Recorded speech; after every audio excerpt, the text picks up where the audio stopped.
This episode of SESSLERS Something is brought to you by lightness of being. Deal with it.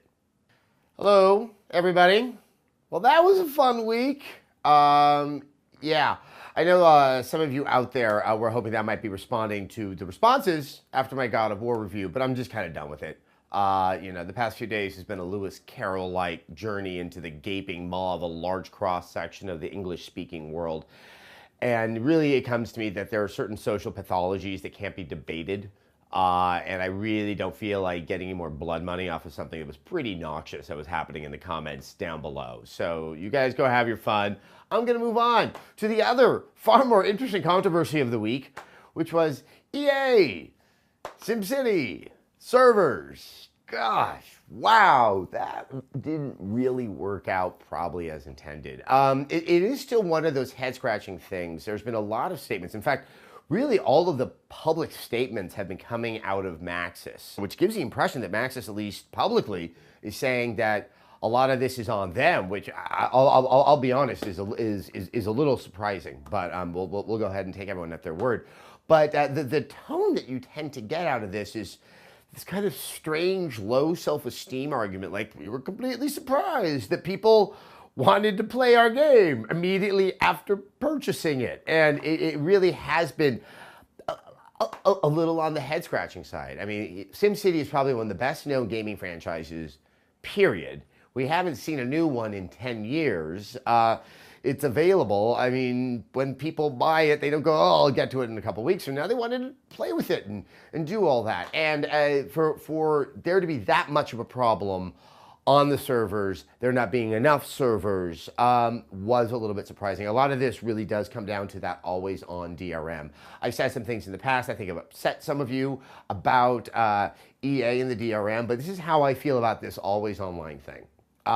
It's not going to go away. That I'm fairly certain of. There's nothing very explicit from Sony about how that's going to work with the PS4. I bet we're going to get probably nothing that explicit initially when we finally find out about the new Microsoft console. But in many ways, I think you should expect that there will be some degree of that functionality that's going to be happening with the games. Given that this always online DRM is probably never going to go away, it does put a burden upon the publishers to make sure that it does not intrude upon the playing experience, or at the very least facilitates a playing experience, which is definitely not what happened in the first few days of the SimCity launch. I don't really know how much of the game was so unique that it had to be sort of put out into the wild for all of this to have been discovered, but there is enough of a track record with the Diablo 3 launch, with World of Warcraft all those years back, that, problems are going to occur, and you should try to mitigate those problems as much as you can at the beginning. The people who are playing that game right now, who are buying it day one, are your loyal, enthusiastic fans. And that's, I think, the other thing that happened here. When we see issues sometimes with Valve, which it's not the same kind of always online, or with Blizzard, I think it's different when it's EA because they are so bad at their messaging when it comes to many things, including the microtransactions. As I've said before, I don't have a fundamental issue with the microtransactions, but whenever confronted with something like that, or day one DLC, the answers that come out of EA can be so kind of shocking and alienating to their core audience. Yes, they have investors. They need to keep those investors happy. But I do believe that there's a way to straddle the middle so as not to look like every maneuver, even when it's a legitimate mistake, isn't some arch attempt to try to soak money out of their fan base. On the flip side, obviously, I think sometimes there's issues where the gaming community, after last week, I don't know exactly what that defines, don't understand that these are businesses and they are going to find ways to make money, and there should be some happy medium, perhaps in the way that these large companies speak to their community is a little more consistent with how they're speaking to the larger business world. Bring that community in. Let them have a better understanding of the way in which you can make money and not completely screw over your players all at the same time. I really think that EA's reached a point.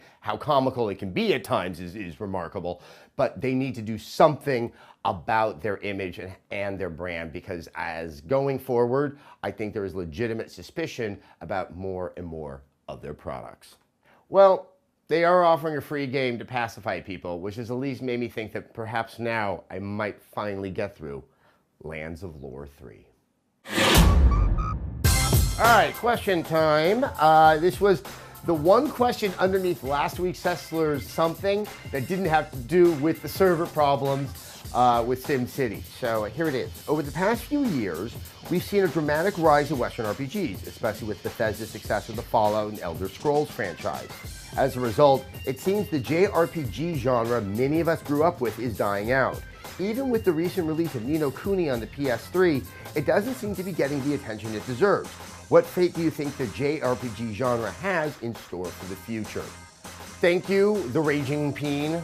Mr. Peen, will you rage on? I think one of the key reasons that JRPGs seem to be dwindling is that the Japanese game market, which used to be very, very supportive, obviously, of JRPGs, has become so much smaller, it really can't sustain a ton of releases.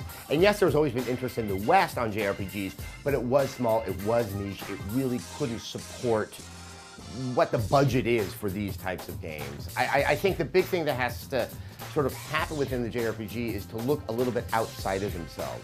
The recycling of tropes, the recycling of characters, the seemingly adolescent nonsense that runs through the majority of them isn't really that appealing. And then you add in the controls, which are pretty oblique for someone who's used to the games that are playing out in the West, that something that changes, something that's a little bit more accommodating to a larger base would definitely make them more successful. And I don't think that necessarily means that it undermines what is so appealing about the JRPGs in the first place. I love Ni no Kuni. I agree with you. It's not getting a ton of attention. I don't know if it's getting a ton of sales, but that is getting close to what should happen.